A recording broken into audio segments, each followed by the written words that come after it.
अस्सलामुअलैकुम मैं कम तौंद्रिगे पाव खरतंग update तौजरमगे morning news नि ड्यूटी थोकायना तौरमनी अदुई मवांगद पावसिमा अपडेट तौरमगे गजादा हौजिक सिसफायर की वासी अमक्का पलबमा तौखरे हमास की तरफ मकोई तानरगा रिव्यू तौरगा रिपोर्ट अम पीखी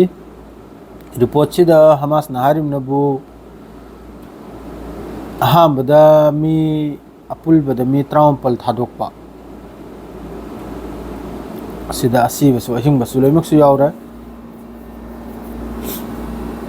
मी 10 अमा अहिंगबा अद्रेदी मी 34 अमनबु असीबा असी अपुलबा थादोकपे वानिको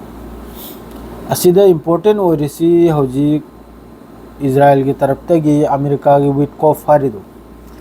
अदुगी तरफते स्टेटमेंट लाई हमास से अखोगी सिसफायर पामदे माद्रेदी अमा पामदे सिसफायर से अरोयना मखा तपथल लाइन मान स्टेटमेंट पिरेबा अदुरा हमास की असाइगी हमास न सिसफायर सिगी मरमदे इरेसिना बुकारेना हिबदा थानी हजिक 60 डेज की सिसफायर ओइबसिगी गारंटी ओइबा सिगी मनुंग द लान तौर अरोय हाइबा मी से हजिक हमास न सिन्नबई मतुंगदा इजराइल की तरफ ते एयर स्ट्राइक ला ग्राउंड ऑपरेशन ला सी ओइदबा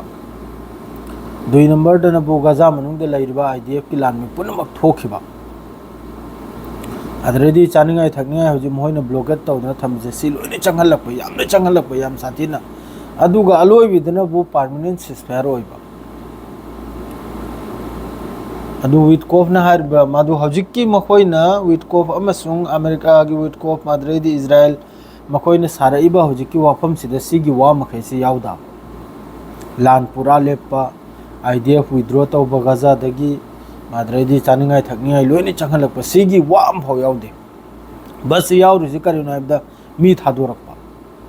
थादोरप सि खक्तनी मी बुद्धि लोइने थादोकपै मतुंगदा गाजा दे पूरा आजाद ओइखरे अद्रेदी इजराइल ने तौनिंग तौबा यारे इजराइल ने any time any bomb any ground operation मोंग की तौबा यारे मी महीसे लोइना हमास अमसुंग अलकासम की मखुतगी अफाब मी महीसे थोखिबतारदी गाजा मनुंगसिदा तौनिंग तौबा यारा अदु हमास न हाइरिसिनबु गारंटी लौसिनी तुंगद लान तौरा अरोय हाइना सिसफायर से परमानेंट ओइरने हाइना अद्रेदी अमक्का इजराइल की तरफतगी यूरोप कंट्री दा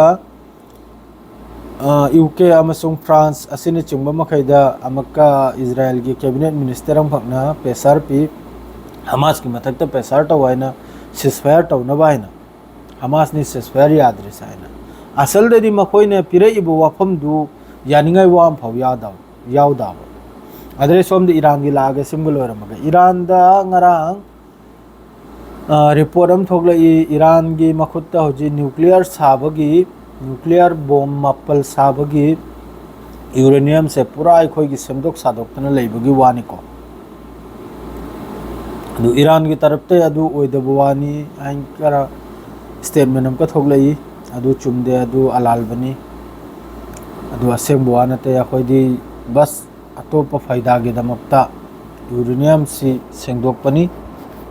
अदुगा अखोई न्यूक्लियर की दमक्ता नत्ताइना मासिगी सुवा मथंगी खबर दा फजना कुपना पिरागे अदु ईरान की मथक सिदा अदुगुम्ब पावदु थोलको मतुंग दा इजराइल की मसासी लेफम खंगद्रे न्यूक्लियर बॉम्ब मापल साबगी मवंदा कनुम ले हाइबसे यूरेनियम से सेमदोक सादोक्तना थमगरा हाइबसे ताबदा इजराइल की सु मथौ मरम नाइद्रे दो होजिक पाउसी मयामम नि कोमा दो जे ड्यूटी चप मतम यौरम नि तुंग फजना कुपन पिरागे अहमगी अमक्तंग मतेक सिम कुतंग मयाम दा हाइदोकलमनी सिसफायर से हमका लटकी खराब कैंसिल बुद्धि ओइदे लटकी खरा तो ईरान की सु पाउसी याम साथिन नुगाय